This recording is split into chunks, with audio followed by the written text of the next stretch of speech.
Chapter 7 The Sorting Hat. The door swung open at once. A tall, black haired witch in emerald green robe stood there. She had a very stern face, and Harry's first thought was that this was not someone to cross. The first years, Professor McGonagall, said Hagrid. Thank you, Hagrid. I will take them from here. She pulled the door wide. The entrance hall was so big you could have fitted the whole of the Dursleys' house in it. The stone walls were lit with flaming torches, like the ones at Gringotts. The ceiling was too high to make out, and a magnificent marble staircase faced them, led to the upper floors. They followed Professor McGonagall across the flagstone floor. Harry could hear the drone of hundreds of voices from a doorway to the right. The rest of the school must already be here. But Professor McGonagall showed the first years into a small empty chamber off the hall. They crowded in, standing rather close together than they would usually have done, peering about nervously. Welcome to Hogwarts, said Professor McGonagall. The start of term banquet will begin shortly.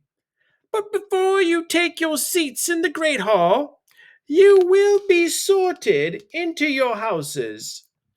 The sorting is a very important ceremony because, while you are here, your house will be something like your family within Hogwarts. You will have classes with the rest of your house, sleep in your house dormitory, and spend free time in your house common room. The four houses are called Gryffindor, Hufflepuff, Ravenclaw, and Slytherin. Each house has its own noble history, and each has produced outstanding witches and wizards. While you are at Hogwarts, your triumphs will earn your house points, while any rule breaking will lose house points. At the end of the year, the house with the most points is awarded the House Cup, a great honor. I hope each of you will be a credit to whichever house becomes yours. The sorting ceremony will take place in a few minutes in front of the rest of the school. I suggest you all smarten yourselves up as much as you can while you are waiting. Her eyes lingered for a moment on Neville's cloak, which was fastened under his left ear, and on Ron's smudged nose. Harry nervously tried to flatten his hair. I shall return when we are ready for you, said Professor McGonagall. Please wait quietly.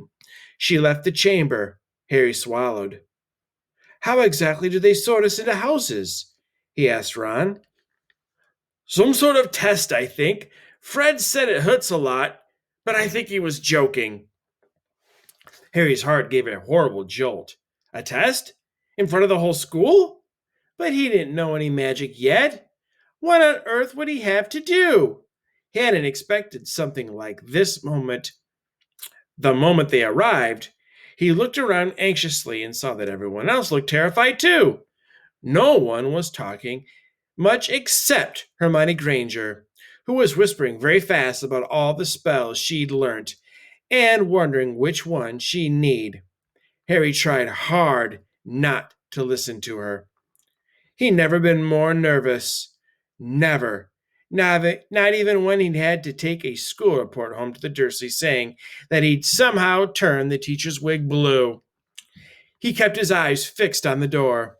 Any second now, Professor McGonagall would come back and lead him to his doom. Then something happened which made him jump about a foot in the air. Several people behind him screamed. What the? He gasped. So did the people around him. About 20 ghosts had just streamed through the back wall. Pearly white and slightly transparent, they glided across the room, talking to each other and hardly glancing at the first years. They seemed to be arguing. what looked like a little fat monk was saying, "Forgive and forget, I say. We ought to give him a second chance." "My dear friar, haven't we given Peeves all the chances he deserves? He gives us all a bad name, and you know he's not really even a ghost. I say, what are you all doing here?" A ghost wearing a ruff and tights had suddenly noticed the first years. Nobody answered. "New students," said the fat friar, smiling around at them. "About to be sorted, I suppose." A few people nodded mutely. "Hope to see you in Hufflepuff," said the friar. "My old house, you know." "Move along now," said a sharp voice. "The sorting ceremony's about to start." Professor McGonagall had returned. One by one, the ghosts floated away through the opposite wall. "Now, form a line," Professor McGonagall told the first years, "and follow me." Feeling oddly as though his legs had turned to lead, Harry got into line behind a boy with sandy hair and Ron behind him, and they walked out of the chamber, back across the hall, and through a pair of double doors into the great hall. Harry had never even imagined such a strange and splendid place. It was lit by thousands and thousands of candles, which were floating in midair over four long tables where the rest of the students were sitting. These tables were laid with glittering golden plates and goblets. At the top of the hall was another long table where the teachers were sitting. Professor McGonagall led the first years up here so that they came to a halt in a line facing the other students, with the teachers behind them. The hundreds of faces staring at them looked like pale lanterns in the flickering candlelight. Dotted here and there among the students, the ghosts shone misty silver. Mainly to avoid all the staring eyes, Harry looked upwards and saw a velvety black ceiling dotted with stars. He heard Hermione whisper, "It's bewitched to look like the sky outside. I read about it in Hogwarts history." It was hard to believe there was a ceiling there at all, and that the Great Hall didn't simply open on to the heavens. Harry quickly looked down again as Professor McGonagall silently placed a four-legged stool in front of the first years. On top of the stool, she put a pointed wizard's hat. This hat was patched and frayed and extremely dirty. Aunt Petunia wouldn't have let it in the house. Maybe they had to try and get a rabbit out of it, Harry thought wildly. That seemed the sort of thing. Noticing that everyone in the hall was now staring at the hat, he stared at it too. For a few seconds, there was complete silence. Then the hat twitched. A rip near the brim opened wide like a mouth, and the hat began to sing. "Oh, you may not think I'm pretty, but don't judge on what you see. I'll eat myself if you can find a smarter hat than me. You can keep your bowlers black, your top hat sleek and tall, for I'm the Hogwarts sorting hat, and I can cap them all. There's nothing hidden in your head the sorting hat can't see. So try me on, and I will tell you where you ought to be. You might belong in Gryffindor, where dwell the brave at heart. Their daring, nerve, and chivalry set Gryffindors apart. You might belong in Hufflepuff, where they are just and loyal. Those patient Hufflepuffs are true and unafraid of toil. Or yet in wise old Ravenclaw, if you've a ready mind, where those of wit and learning will always find their kind. Or perhaps in Slytherin you'll make your real friends. Those cunning folk use any means to achieve their ends. So put me on, don't be afraid, and don't get in a flap.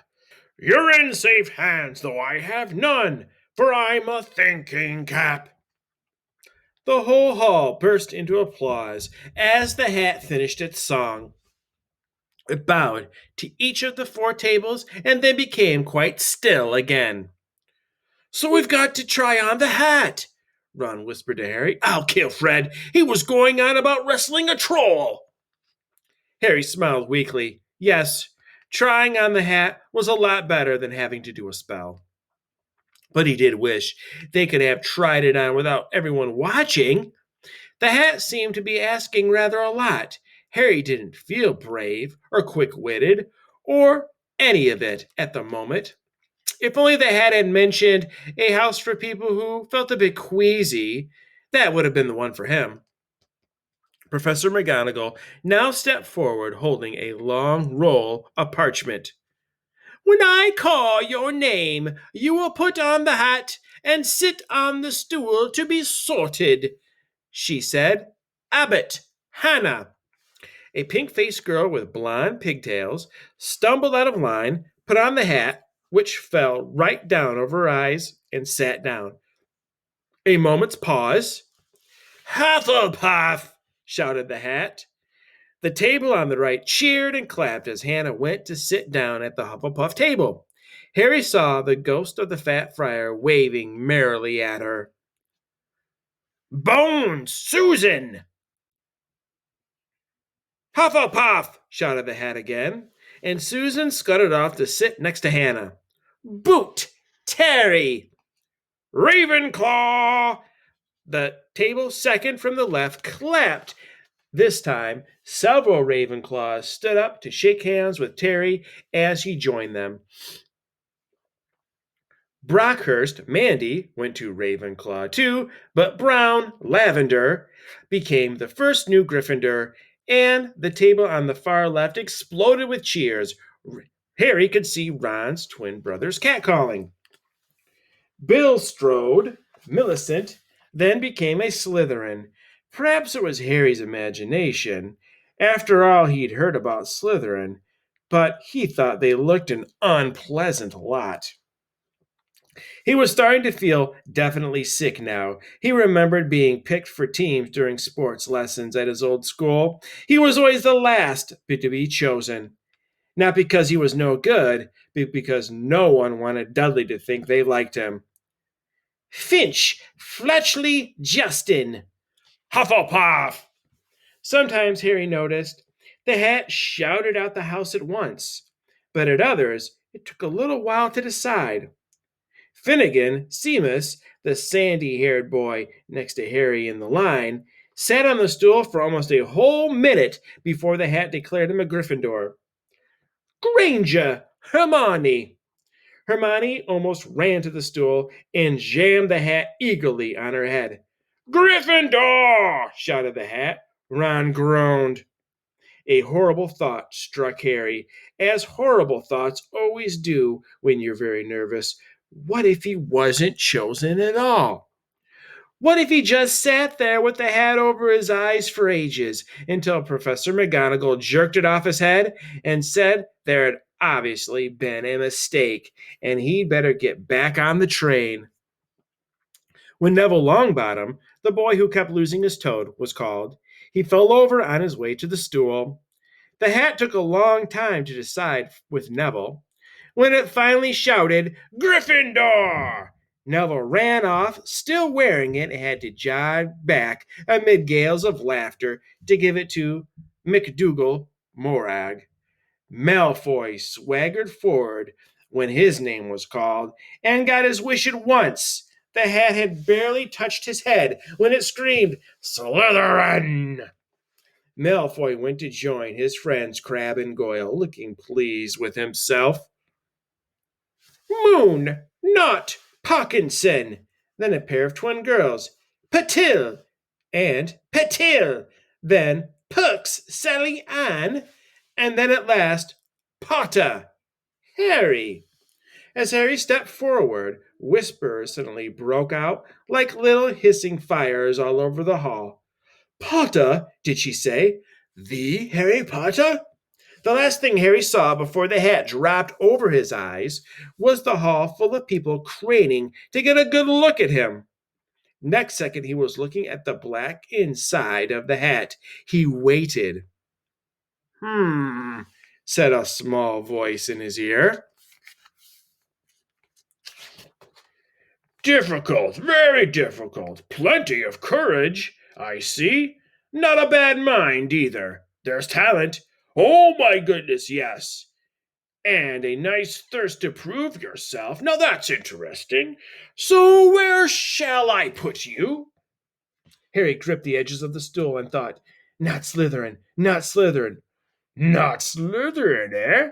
Said the small voice. Are you sure? You could be great, you know. It's all here in your head, and Slytherin will help you on the way to greatness, no doubt about that. No? Well, if you're sure, better be Gryffindor. Harry heard the hat shout the last word to the whole hall. He took off the hat and walked shakily towards the Gryffindor table. He was so relieved to have been chosen and not put in Slytherin. He hardly noticed that he was getting the loudest cheer yet. Percy the prefect got up and shook his hand vigorously, while the Weasley twins yelled, We got Potter! We got Potter! Harry sat down opposite the ghost in the ruff he'd seen earlier. The ghost patted his arm, giving Harry the sudden, horrible feeling he just plunged it into a bucket of ice cold water. He could see the high table properly now. At the end nearest him sat Hagrid, who caught his eye and gave him the thumbs up. Harry grinned back, and there, in the center of the high table, in a large gold chair, sat Albus Dumbledore. Harry recognized him at once from the card he'd got out of the chocolate frog on the train. Dumbledore's silver hair was the only thing in the whole hall that shone as brightly as the ghost's. Harry spotted Professor Quirrell, too, the nervous young man from the Leaky Cauldron. He was looking very peculiar in a large purple turban. And now there were only 3 people left to be sorted. Turpin, Lisa, became a Ravenclaw, and then it was Ron's turn. He was pale green by now. Harry crossed his fingers under the table, and a second later they had shouted, Gryffindor! Harry clapped loudly with the rest as Ron collapsed into the chair next to him. Well done, Ron. Excellent, said Percy Weasley pompously across Harry as Zabini, Blaise, was made a Slytherin. Professor McGonagall rolled up her scroll and took the sorting hat away. Harry looked down at his empty gold plate. He had only just realized how hungry he was. The pumpkin pasties seemed ages ago.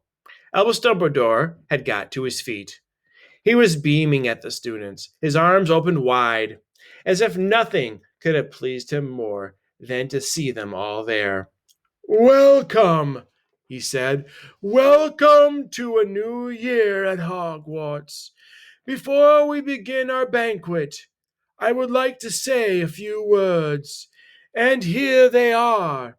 Nitwit, Blubber, Oddment, Tweak, thank you. He sat back down. Everybody clapped and cheered. Harry didn't know whether to laugh or not. Is he a bit mad? He asked Percy uncertainly. Mad? Said Percy airily. He's a genius. Best wizard in the world. But he is a bit mad. Yes. Potatoes, Harry? Harry's mouth fell open. The dishes in front of him were now piled with food. He had never seen so many things he liked to eat on one table. Roast beef, roast chicken, pork chops and lamb chops, sausages, bacon and steak, boiled potatoes, roast potatoes, chips, Yorkshire pudding, peas, carrots, gravy, ketchup, and, for some strange reason, mint humbugs. The Dursleys had never exactly starved Harry, but he'd never been allowed to eat as much as he liked. Dudley had always taken anything that Harry really wanted, even if it made him sick. Harry piled his plate with a bit of everything except the humbugs and began to eat. It was all delicious. That does look good, said the ghost in the rough sadly, watching Harry cut up his steak. Can't you? I haven't eaten for nearly 500 years, said the ghost. I don't need to, of course, but one does miss it. I don't think I've introduced myself. Sir Nicholas de Mimsy Porpington, at your service, resident ghost of Gryffindor Tower. I know who you are, said Ron suddenly. My brothers told me about you. You're nearly Headless Nick. I would prefer you to call me Sir Nicholas de Mimsy, the ghost began stiffly, but sandy-haired Seamus Finnegan interrupted. Nearly headless? How can you be nearly headless? Sir Nicholas looked extremely miffed, as if their little chat wasn't going at all the way he wanted. Like this, he said irritably. He seized his left ear and pulled. His whole head swung off his neck and fell onto his shoulder as if it was on a hinge. Someone had obviously tried to behead him, but not done it properly. Looking pleased at the stunned looks on their faces, nearly headless Nick flipped his head back onto his neck, coughed, and said, So, new Gryffindors, I hope you're going to help us win the house championship this year. Gryffindor have never gone so long without winning. Slytherin have got the cup 6 years in a row. The Bloody Baron's becoming almost unbearable. He's the Slytherin ghost.